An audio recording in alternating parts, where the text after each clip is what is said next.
All right, welcome back. So this is the second part of the circulatory system. So we spent a lot of time talking about the pump, the heart of the circulatory system.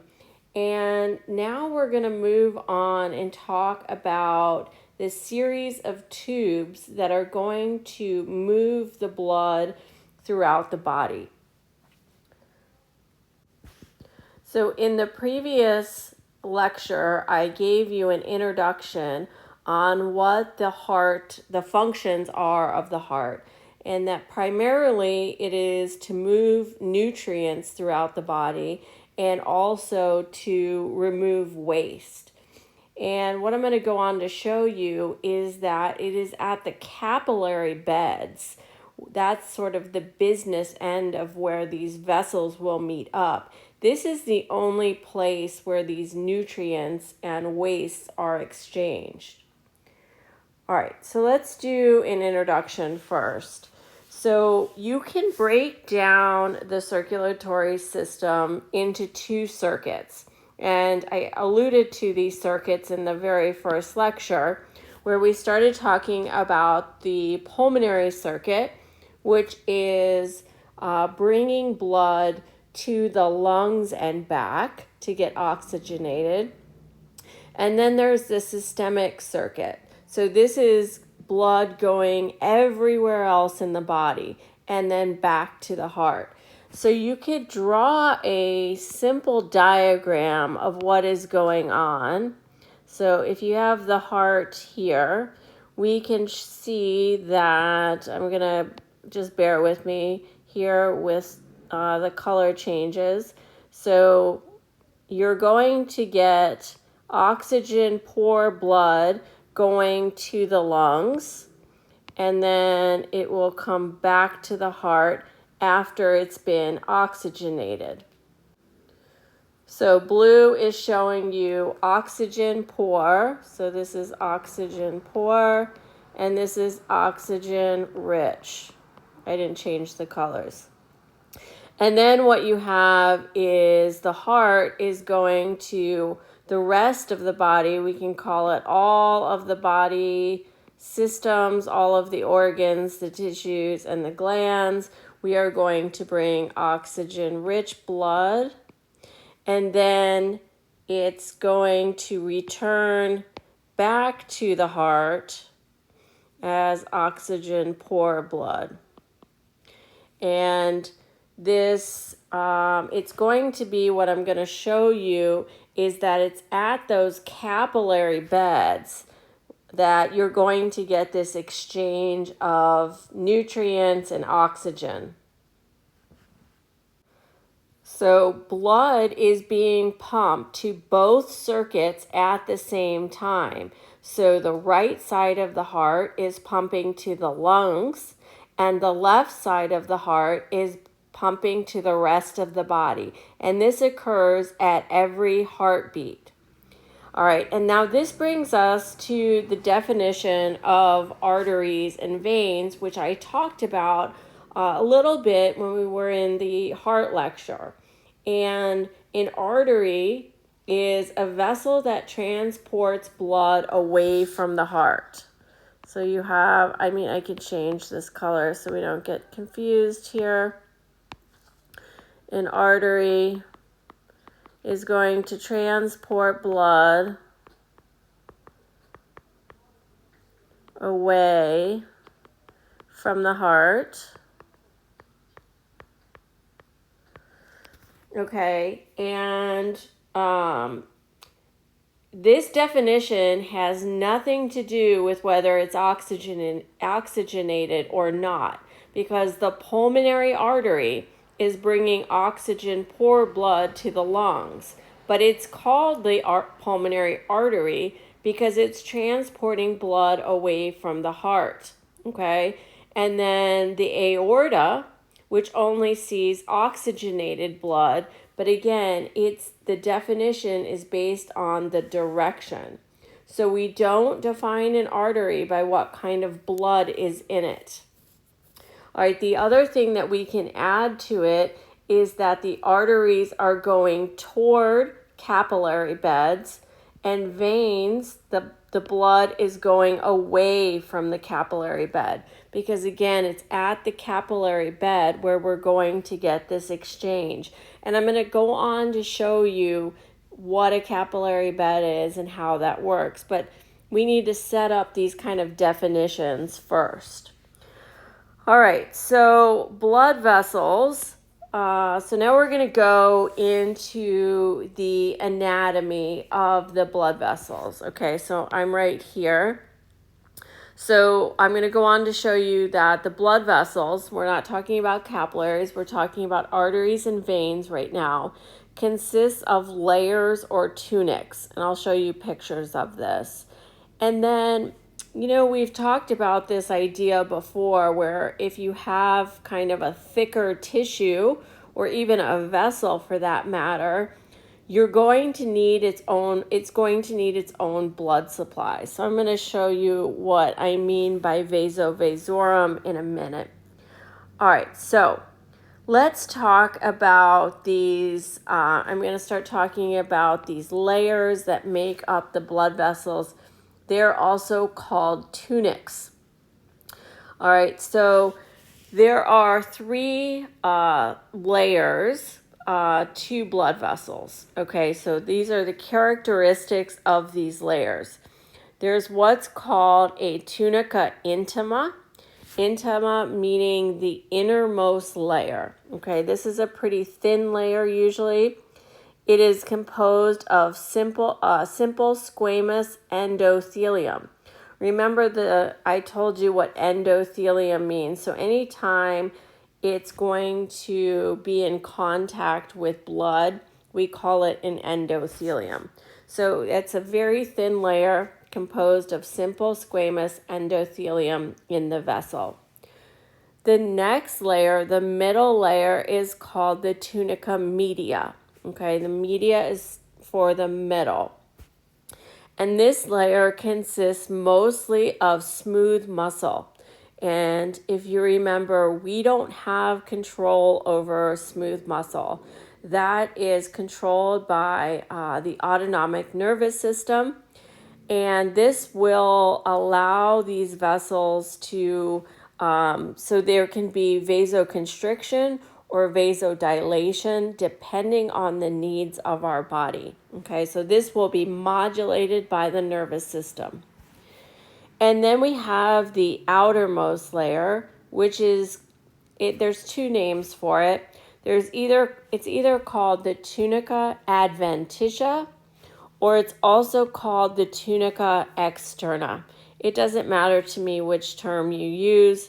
I feel like externa kind of tells you exactly where its location is. So if you want to use that, that is fine. This can be a little bit thicker, and it allows for some structure on the blood vessel. And I'll show you what that looks like. We'll also look at histology of blood vessels so that you can see these layers. So there are fibers in the tunica externa, and these fibers allow the blood vessels to be anchored to surrounding connective tissue. All right, this is a really great picture showing you these tunicas that make up the arteries and the veins. Now, the layers are going to be a little bit different when we're talking about arteries and veins, and I'm going to show you those differences so that you can compare and contrast the layers.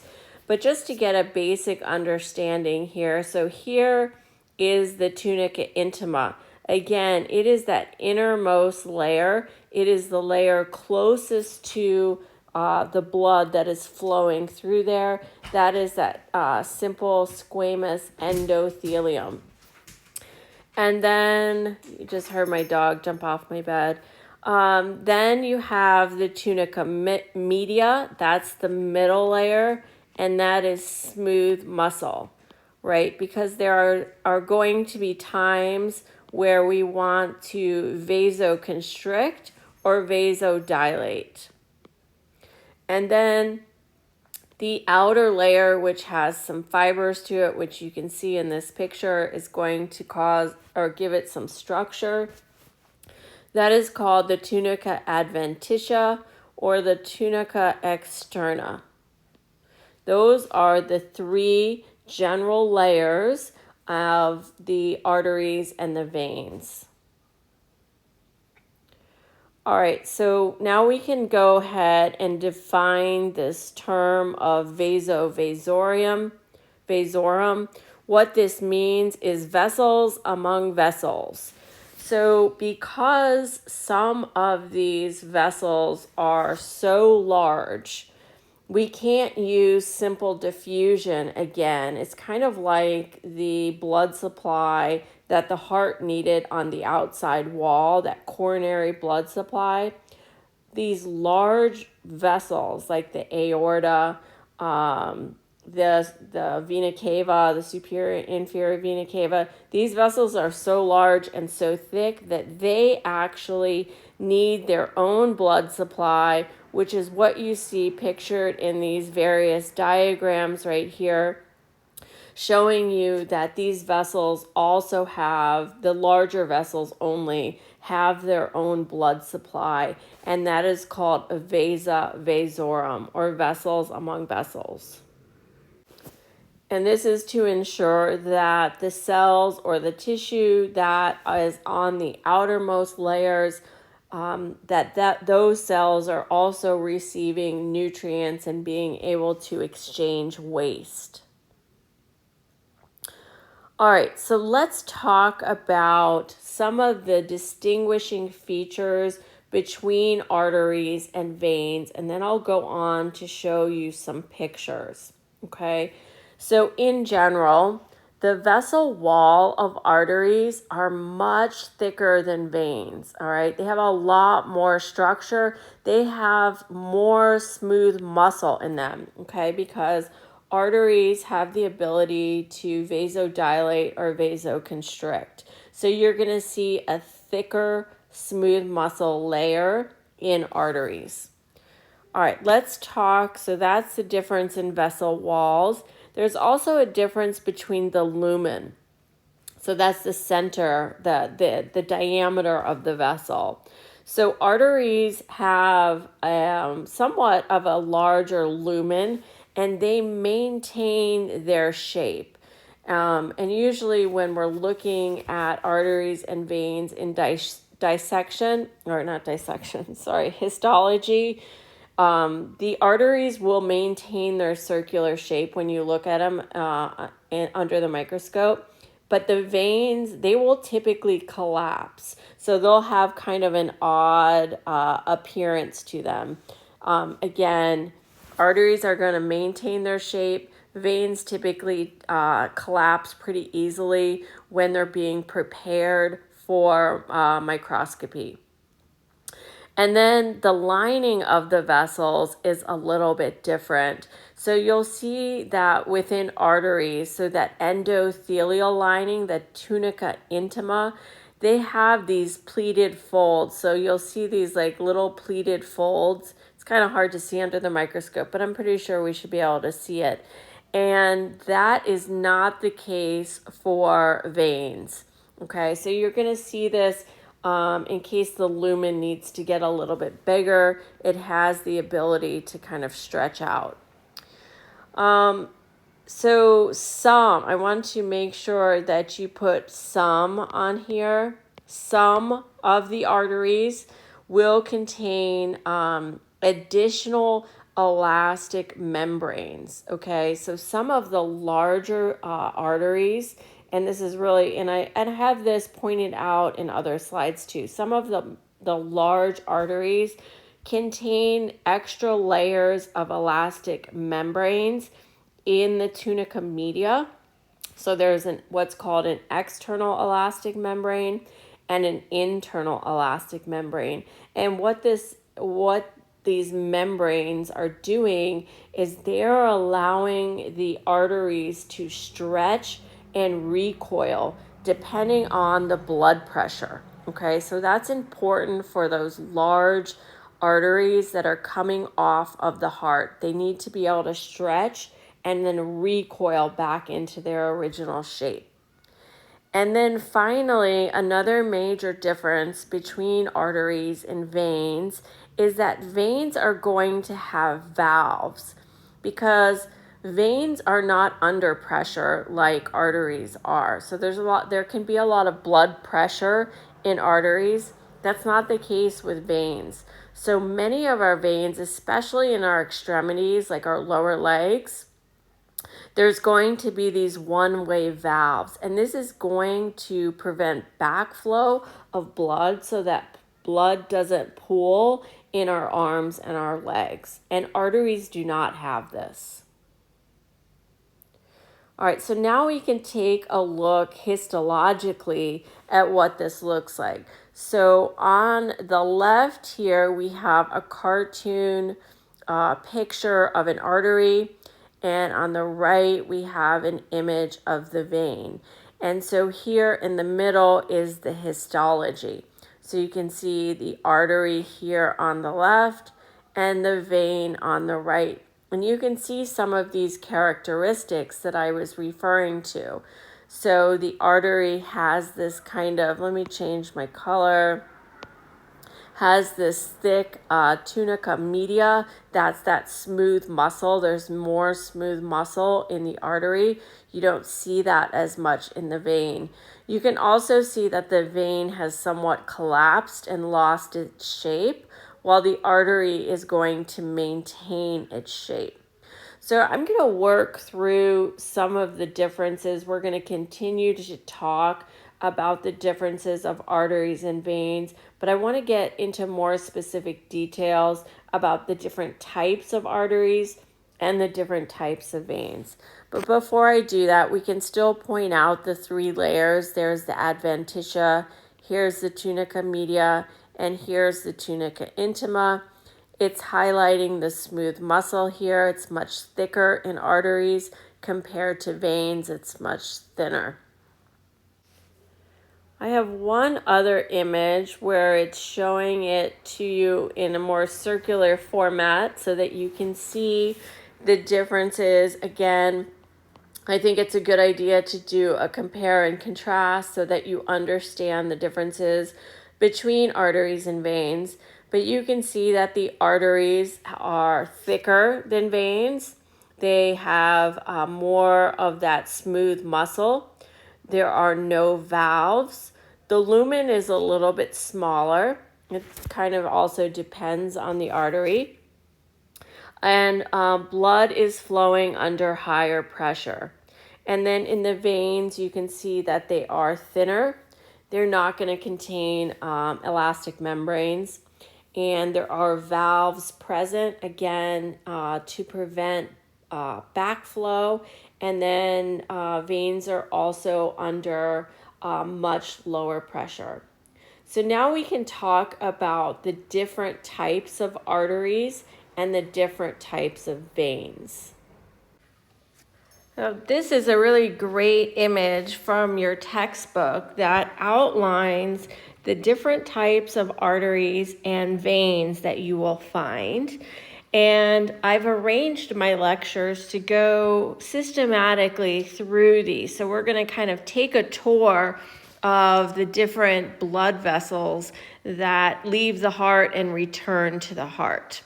And you will see that these are a series of vessels that go from these larger type of vessels down to smaller vessels.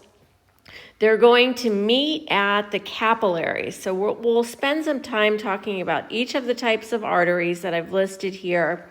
We'll then talk about the anatomy, the function of the arteries. We'll then go into talk about capillaries, and then we will return to the heart through a series of veins.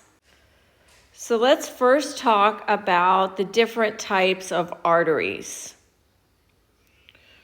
All right, so as blood leaves the heart, it travels through a series of arteries with decreasing diameter.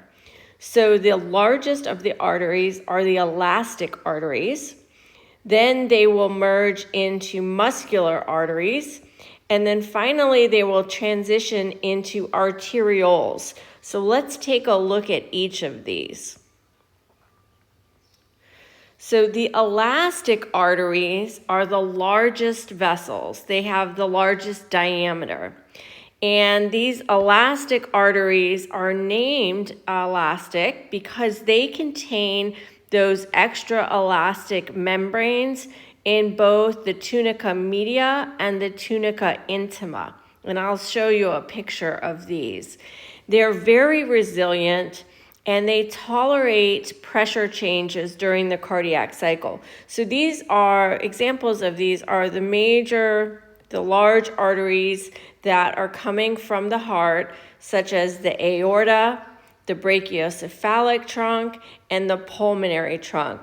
And again, they have these elastic membranes so that they can expand and recoil, so they can stretch and recoil during diastole to help propel the blood forward. So let's take a look at what the anatomy is of these vessels. So again, we're starting with elastic arteries with the largest diameter and working our way down to the smaller arteries. So again, these are examples of these include the aorta, the pulmonary trunk, and the brachiocephalic trunk.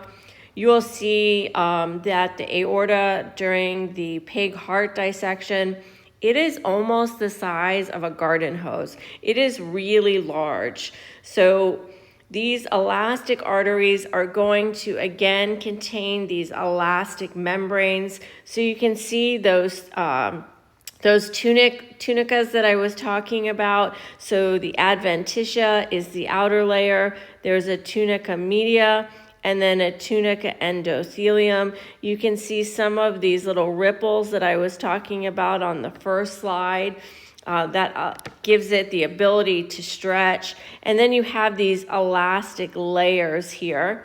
And I'll show you another image of that elastic membrane. So what I really want you to focus on is over here. This is an example of an elastic artery. So there's a lot going on in this picture, but I like the picture on this left side because it's demonstrating in yellow the internal elastic membrane and the external elastic membrane. And that's what makes these elastic arteries different from all the other types of arteries because they have this ability to stretch and recoil. If you remember way back when we were talking about elastic fibers, that's what these membranes are composed of. They contain these elastic fibers to allow for this type of stretch and recoil. All right, now we'll move on. We'll transition from the elastic arteries to the muscular arteries. These are medium-sized arteries. They have a little bit thicker tunica media than the elastic arteries because they are going to have the ability to vasodilate or vasoconstrict depending on the autonomic nervous system and the needs of our body. And these muscular arteries are most of the named arteries that you'll find in the body.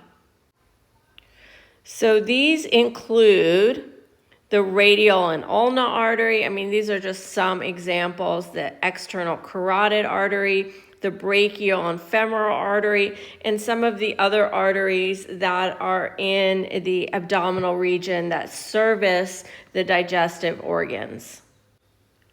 So let's take a look at what these muscular arteries look like. So again, a distinguishing feature of the muscular artery is that the tunica media is going to be a little bit thicker in these types of arteries so that you can have vasodilation and vasoconstriction. So again, we're moving from the larger elastic arteries into the muscular arteries.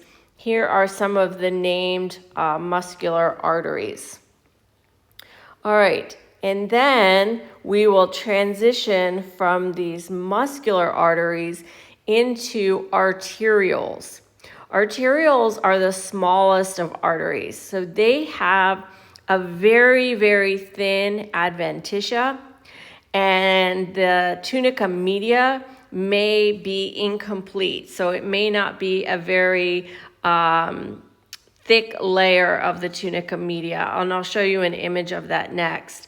And arterioles are what is going to control blood flow between the arteries and the capillary beds. Remember, the capillary bed is where the business end, it's where everything is occurring. So this exchange of nutrients and waste, everything is happening at the capillary bed. All the other vessels are just merely transporting blood into that area. So again, arterioles are the smallest of the arteries. All right, so this is what an image, like a cartoon image of what the arterioles look like. Again, they're very small. You can notice the change now with the tunics. They have very little or no adventitia, so no outer layer. They have some smooth muscle, but it's a little bit scattered. It's not very continuous. And again, these arterioles are what is going to lead to the capillary bed. So now we get to talk about capillaries. What is actually going on in the capillaries, and what are the different types of capillaries that we have in the body? Okay, so now we can talk about capillaries. And again, this is where this is the business end of the blood vessels. This is where the exchange of nutrients and gases are going to occur. So capillaries are the smallest of all the vessels. You would actually need a pretty high-powered microscope to be able to see capillaries. And they're about the diameter of a red blood cell. So a red blood cell, they're going to flow through the capillaries in a single file format because that's how small the diameter is.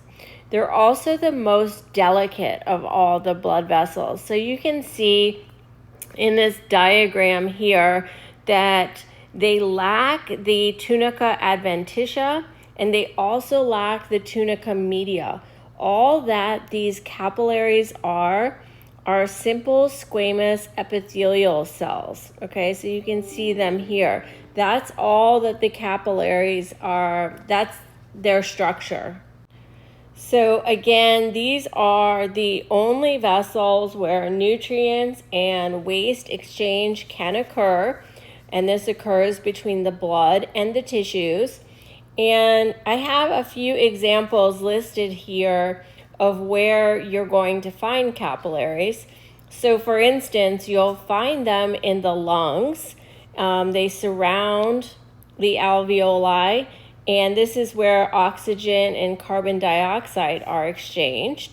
You'll find them in the small intestines. This is where digested nutrients will be absorbed. And another location, and again, they're everywhere. I'm just highlighting three more of the intuitive locations where you would find them. You'll find them in the kidneys. They will be responsible for removing waste products. So let's take a look at the different types of capillaries that you're going to find and the anatomy of these capillaries. So there's three types of capillaries, and I have pictures on the next slides to show you examples of each of these. So we have continuous capillaries, fenestrated, and sinusoids. All right, so we'll start with the continuous capillaries. So all these types of capillaries do not have the tunica externa or the tunica media because this is where diffusion is going to happen. So they need a really small or narrow surface for those molecules or proteins or whatever it is that's going to cross that membrane, we want that to be able to happen. So in continuous capillaries, I'm going to show you that the endothelial lining is complete. So there's no holes or gaps in the lining. And these are actually the most common type of capillaries that you find. And then there are also capillaries called fenestrated capillaries. Fenestrated means there's pores located in these capillaries, and these pores or holes are going all the way through the capillary. So they act kind of like a strainer, so that there are things that can leak out of these capillaries. So the endothelial lining in the fenestrated capillaries are not complete. So again, these capillaries have pores in their linings. And I'll show you that in the next slide. And then there are sinusoid capillaries, and these actually have huge gaps in the vessel. So the endothelial cell lining is not complete, and you're going to find large gaps in the lining. So let's take a closer look at each of these. All right, so actually before we take a look at each of these, this is a nice picture showing you all the different types of capillaries side by side. So here are those continuous capillaries. Again, there's no gaps in here, but you're going to have intercellular clefts. These are little spaces between the cells that are near like where the tight junctions would be. And that's how things can diffuse through the continuous capillary. And then you have these fenestrated capillaries. You can see these little fenestrations or pores throughout the cells, and this is going to allow other types of molecules to diffuse out. And then here you have the sinusoids. These have larger gaps, also has an incomplete basement membrane. So larger things like cells are going to be able to leak out of these capillaries. So these capillaries are basically described by their level of leakiness. So these are the least leaky, and these are the most leaky.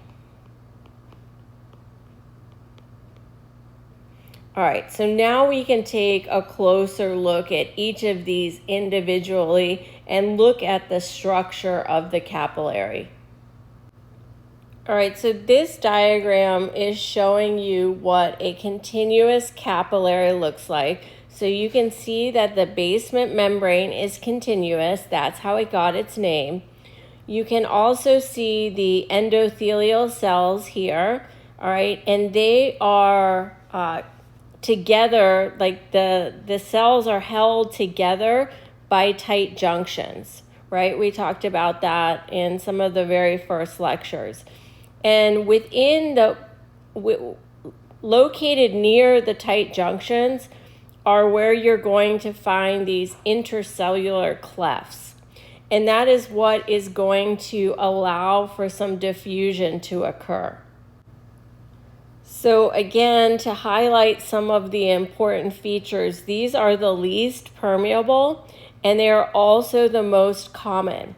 You can find these type of capillaries in the skin and around muscles, and this allows for gases and water, glucose, some hormones can even pass through these intercellular clefts. But these tight junctions prevent large molecules from passing by. So it's only going to be really small molecules that are able to leak out or diffuse out of these continuous capillaries. All right, let's turn our attention to these fenestrated capillaries. All right, so they have a continuous basement membrane as well. You can see the endothelial cells here, and they are held together by tight junctions. And instead of just having the intercellular clefts, there's also these fenestrations or pores at the membrane. These fenestrations are actually holes that are appearing in the cell. And so you can find these fenestrated capillaries in the GI tract as well as the kidneys. So small intestine is considered the GI tract as well as the kidneys. So they contain pores in their walls, and this has to do with the endothelial lining having holes in it. And what this does is it allows for molecules and nutrients and ions to pass through it. So for instance, in the kidneys, we have a lot of ion movement back and forth to determine, if we have too much sodium, too much chloride, too much magnesium, all of that is being filtered out in the kidneys. And so these types of capillaries will allow for that ion exchange to occur. Here is a electron micrograph. It's actually a really cool image showing you what these pores look like, these fenestrations look like in the endothelial cells. So you can really get a view of what these capillaries look like and how these ions are kind of moving in and out of the capillaries by looking at an image like this. Now let's move our attention to the sinusoidal capillaries. And these actually have really large fenestrations. So let me highlight some of these. So again, we have the endothelial cell. We have this incomplete basement membrane. So you can see large gaps occurring in these capillaries. This type of capillary, these are called large intercellular clefts. And what this does is these allow for larger things to pass through. Like entire cells can actually pass through the holes of these sinusoidal capillaries. And this is important because we make red blood cells in the bone marrow. So we need a way for these red blood cells to get back into the bloodstream. And they're going to do this through the sinusoidal capillaries. Other locations where you'll find these sinusoidal capillaries are in the liver and in the spleen. So it's always a good idea to have an understanding of the anatomy of the capillaries and then where you might find these capillaries. All right, so now let's talk about how these capillaries are organized, these capillary beds. So what's happening is these capillary beds, they're going to form an interconnected network of capillaries. And that's what makes up the capillary bed. So capillaries do not function as individual units, okay? They function as an interconnected network, and that's what forms these capillary beds. And they consist of vessels which are going to connect the smallest arteries with the smallest veins. So we haven't talked about veins yet, but we did go over that. We talked about how the smallest artery is called the arteriole. The smallest vein is called the venule. So the capillary bed is going to connect the arteriole to the venule because we've got to get that blood, now that it's been depleted, back into the venous system so it can head back to the heart and get oxygenated again. All right, so we're going to go over a couple different terms that you will find in capillary beds. So I want to define collateral arteries first. And I think it's best if I show you a picture to define it. So we're going to look at the structure of a capillary bed for you to be able to picture what collateral arteries are. And then I'll talk about anastomoses. So as I was saying, capillaries form an interconnected network of capillaries by a series of branches. And that's what you're finding here. This is a capillary bed, all right? And the way that the blood supply is entering the capillary bed, so when you have more than one vessel coming together to provide blood to a capillary bed, that is what's called collateral arteries. So you have more than one artery providing blood. So here you can see two individual arteries that kind of merge together to provide blood here. So that's a collateral artery. And then what anastomoses means is when you have fusion of arteries in a capillary bed.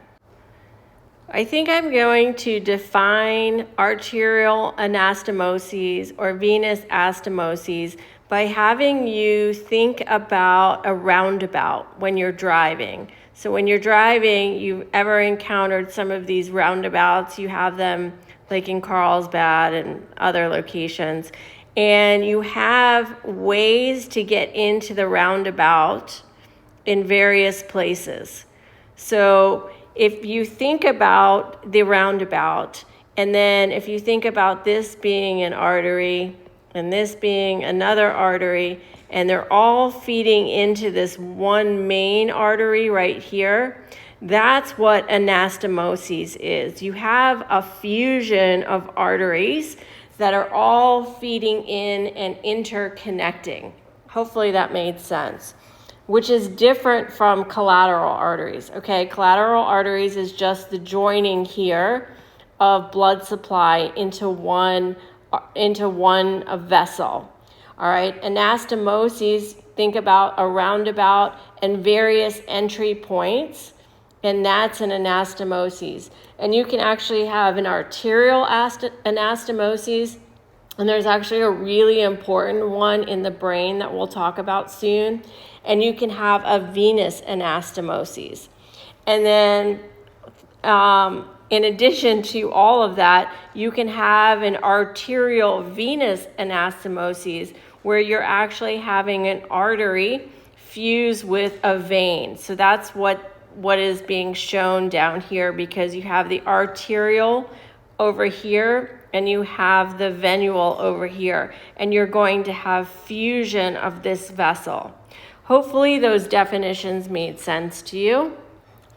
All right, let's get back to the idea of what the capillary bed is doing. So for instance, let's say that this capillary bed happens to be in the lungs and it is surrounding the alveoli. So this is the air sacs of our lungs. So we're breathing in air and exhaling air, and these capillary beds surround those air sacs. And what's happening is, and what needs to happen, is that the venous blood, so that's been depleted, that's oxygen poor, has to go back to the lungs, okay? And then what's going to happen is in these capillary beds, oxygen will be taken up by these capillaries, carbon dioxide will be released, and then that blood has to get back to the arterial side. So this oxygen-rich blood will then make its way back to the heart. So that is how the capillary bed is structured and how exchange of nutrients or gases can occur. I want to give you one more example without confusing you, okay? So in the lungs, we have a very unique situation because oxygen-poor blood is arriving in the lungs to get oxygenated. But everywhere else in the body, we are going to be delivering oxygen-rich blood to that tissue, that organ, that gland. So then what would happen is kind of the reverse what I just said, and that is that the arterial side is going to deliver that oxygenated blood to that tissue. That tissue is going to take up the oxygen, give off carbon dioxide, and then that depleted blood will return into the venous system to go back to the lungs. I am really hoping I didn't confuse you, but there's two different situations that are happening.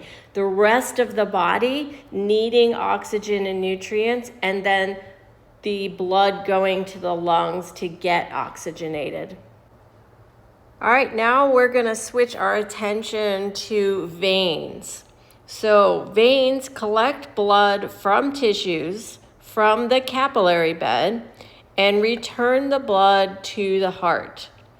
The blood pressure is much lower in veins than it is in arteries. And as blood leaves the tissue capillary bed and travels to the heart, it is going to travel through the following vessels. So we're going to go through this just like we did with arteries. And we're going to start with the smallest of the veins, which are the venules. Then they will transition into the medium-sized veins.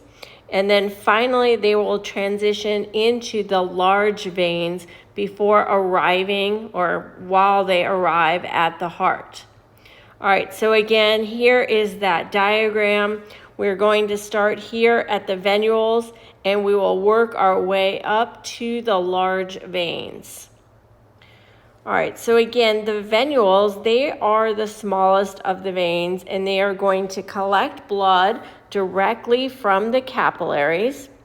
All right, and they are, their anatomy is that they have a tunica adventitia, a very thin layer of tunica adventitia, and then they have the endothelium. They lack a tunica media, okay? So there is no smooth muscle here in these veins at all. Again, they're collecting blood straight from, this is showing you the capillary bed. They will be the next vessel as soon as it leaves the capillary bed. So that's the venule. And then we have the medium-sized veins. These have all of the tunicas that we mentioned. The tunica externa is the thickest of the layers. So here's the tunica adventitia or externa. There is a tunica media, and then there's the tunica intima, okay, which is near the endothelial lining. In these medium-sized veins, you're going to find one-way valves present. Again, I talked about these. This is because the blood that is in veins is under very low pressure, and we don't want pooling to occur in our limbs. So these valves are going to prevent that pooling. Examples of medium-sized veins are your typical named veins. So they correspond to the named arteries. So there's just like there was a radial artery and an ulnar artery, there's going to be a radial vein, an ulnar vein, a tibial vein, a popliteal vein. So what's going to happen is it's not a new vein. It's just as the vein travels through different anatomical regions, the vein is going to take on the name of that anatomical region. And if you've studied and learned where the named arteries are, you will then therefore know the named veins. All right, so let's take a look at how these valves work in these veins. So these are one-way check valves, and you can find these in the limbs. And the way that they work is the veins are going to run along most of our major skeletal muscles. So I have a close-up picture of what this looks like. So you have this vein, let's just say this is the gastrocnemius or the soleus. The vein is running along the muscle. So as we walk and use that muscle, that muscle will contract, and that will help move and push the blood back up towards the heart. So, and these valves, they kind of, remind you of what the semilunar valves look like. They look like little cups here. They're going to collect the blood, and then those valves will close so that the blood doesn't pool in the limbs. And then again, as the muscles contract, that will help move the blood back up move up the extremities and toward the heart. So something that you've probably heard of clinically is varicose veins. And what happens in varicose veins is that the valves are damaged, they're not working properly, and you get this pooling of blood. The pooling of blood can also distort the veins, and that's what creates these varicose veins, is this pooled blood in that area. It's not returning back to the heart properly, and so it just kind of hangs out in our lower limbs. All right, now let's move on to the last and final vein, which they're called the large veins. These have a pretty great large size diameter. So the adventitia, that outer layer, is the thickest of the layer. The tunica media and the tunica intima are pretty thin. There's no valves present in these large veins. And examples of the large veins are the superior vena cava and the inferior vena cava. So we've now just concluded the tour of the arteries and the veins of the body. Let's take a look at the histology of arteries and veins, and then we're going to move on and kind of do a tour of all of the named arteries and veins in the body and what I want you to know. So I did show you a histology image at the very beginning of the lecture, and then we will take a look at arteries and veins under the microscope. So you'll be able to take a look at these, but you can see on the left side is the artery, on the right side is the vein. And I told you how veins are a little bit more fragile and they kind of lose their shape during the processing to get them onto a slide. So lots of times they look a little bit collapsed. The arteries maintain their shape. They're relatively thicker. And then, like I said, the lumen of the veins kind of look larger.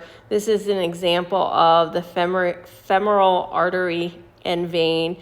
Hopefully you'll be able to look at higher magnification and you'll be able to see these tunica intimas and how they vary in both the artery and the vein. So you can see a pretty dramatic difference in the tunica media, right? So the tunica media in the arteries has that ability to vasoconstrict or vasodilate. Here is that pleated endothelium that we talked about also at the beginning.